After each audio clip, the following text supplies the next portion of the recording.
Hello and welcome to my studio. My name is Ido Agassi and today I want to show you how to make a jig for cutting precise corners each time in a 45-degree angle. This is very simple to make. It would take us around 5 minutes and it is only from scrap material. You can find these as plastic online, but I'm sure you can make this one for yourself and you're going to use it all the time. But before we start, I would like to show you the formula behind calculating where the cut is because it changes between the thicknesses of covers. I'll bring a piece of cover to explain.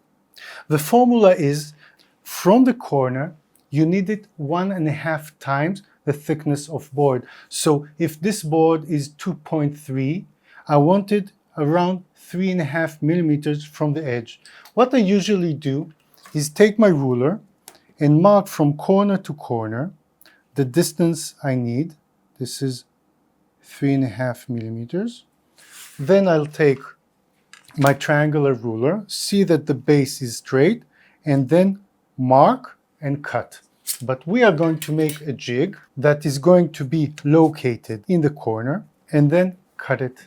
So what I'm going to do is bring a piece of board. This is 12 centimeters on 8 centimeters, but you can make it bigger or smaller. It doesn't really matter.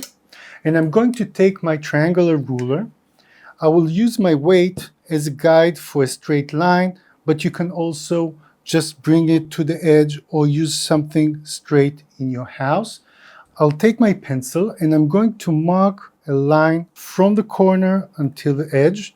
Let me move the ruler to the other side until the edge here and just mark another line. Quite simple up until now, right? Now I'm going to take a craft knife and a ruler and I'm going to cut from my X here the complete board. Let me cut the other side on my mark and just cut it. Great.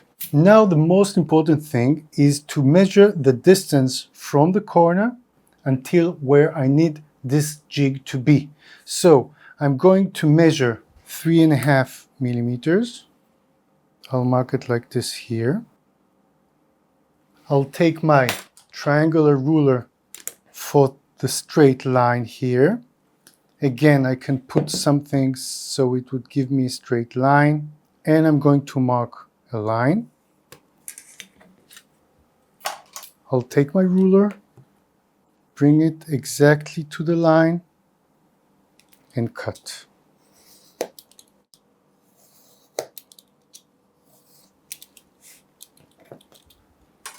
So now I have the exact measurement, but as you can see, this is a bit fragile and it could break when you're using it. So what I'm going to do is take the leftover piece and glue it on top. So I'll bring my glue and my glue brush and I'm going to glue the piece here up until the end. I'll take my weight so it would give me a straight line and I'm going to bring it exactly to the line. Let's make sure that it's also here okay.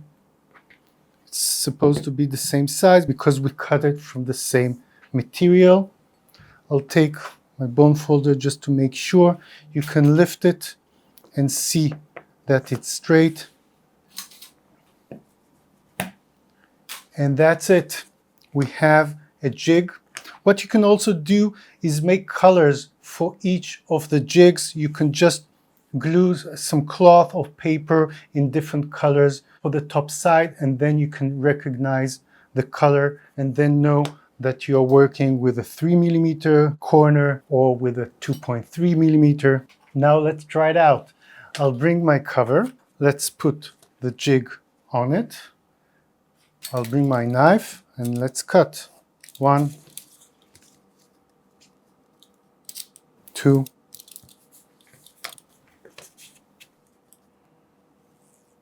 3, and 4. Great. Now, of course, when you want to fold it inside, you just put the waste paper underneath, glue up until the end. I'll take the waste paper out, lift the cloth, bring it exactly into place, work the corner.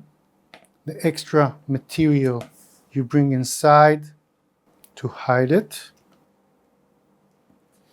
And then when you're doing the short side, look how beautiful it would cover everything. Lifting it, and look, it covers one on top of the other. And I'm finished. Look how it covers it nicely, and we have ourselves a jig. So go ahead and make yourself a jig or a couple of ones in different thicknesses of covers. Also, if this video was helpful, I'm sure my bookbinding basic playlist will help you also. Thank you for being here and for watching. Consider subscribing if you're interested in things related to bookbinding and box making, and I'll see you in my next video.